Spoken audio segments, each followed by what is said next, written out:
আচলতে জুবিন গাৰ্গৰ দৰে মহান ব্যক্তিজনৰ নামৰ লগত অখিল গগৈটো বিতৰ্ক কৰি আছে অনাটোৱে যুগুত নহয়। সন্মানীয় শিৱসাগৰ সমষ্টিৰ বিধায়ক, গতিকে শিৱসাগৰ ৰাইজৰ প্ৰতি সন্মান জনাই তেওঁৰ বিষয়ে মই বিশেষ একো নকওঁ।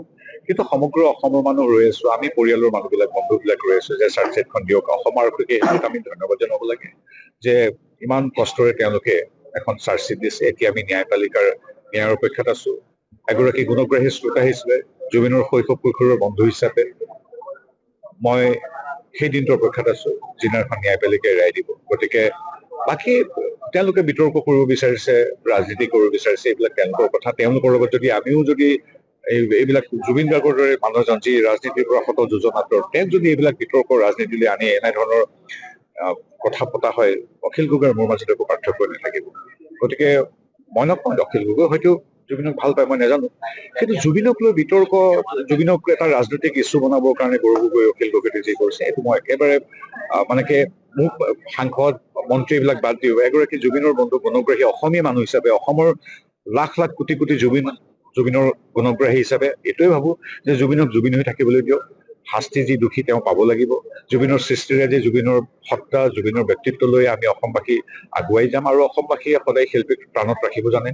গুৰু দুজনৰ পৰা সুধা কণ্ঠলৈকে শত সহস্ৰজনক অসমবাসীয়ে জীয়াই ৰাখিছে। গতিকে জুবিনো তেনেকে সদায় এক অসম মাতৃৰ অমৃত সন্তান হিচাপে থাকিব। এতিয়া জুবিনক লৈ আৰু ইলেকশ্যনৰ কিবা ইছ্যু কৰা, জিন্দাবাদ মুৰ্দাবাদ কৰা, সমাধি ক্ষেত্ৰখনত আহি কিবা কৰা, ডাষ্টবিনত দলিয়াই দিম, এনে অসম ভালি কৰা, এইবিলাক কথা অসমৰ মানুহে ভাল নাপায়। গতিকে অখিল গগৈ যিহেতু নিজে এজন ৰাজনৈতিক মানুহ, ময়ো যদি তেওঁৰ বিপক্ষে ৰাজনীতিক কথা এটা কৈ দিওঁ, মানুহে এইবিলাক ভাল নাপায়। মানুহ এতিয়াও অখিল গগৈ পাহৰি যোৱাটো উচিত নহয়। মানুহ এতিয়াও জুবিনৰ শোকৰ পৰা মুক্ত হোৱা নাই, সেইটো শোক সদায় থাকি যাব। গতিকে এই সময়ত ময়ো যদি অখিলৰ দৰে তেওঁৰ এগেইনষ্টত বিতৰ্ক এটা বাক্য কৈ দিওঁ, তেওঁৰ মোৰ মাজত পাৰ্থক্য নাথাকে। অখিল গগৈলৈও শুভেচ্ছা আছে। কিন্তু এই 12,000 পৃষ্ঠা অখিলে কেনেকৈ একেদিনাই পঢ়িলে সেই কথাটো মই নাজানো। আৰু তেওঁলোকে কয় চাৰ্জশ্বিট দিয়ক, তেওঁলোকে কয় তদন্ত হওক। এতিয়া তেওঁলোকে যদি ন্যায় ব্যৱস্থাটোৰ ওপৰত, অসমৰ এই আৰক্ষীৰ ওপৰত যদি কোনো ধৰণৰ বিশ্বাসী নাই, আমাৰ ক'বলগীয়া একো নাই।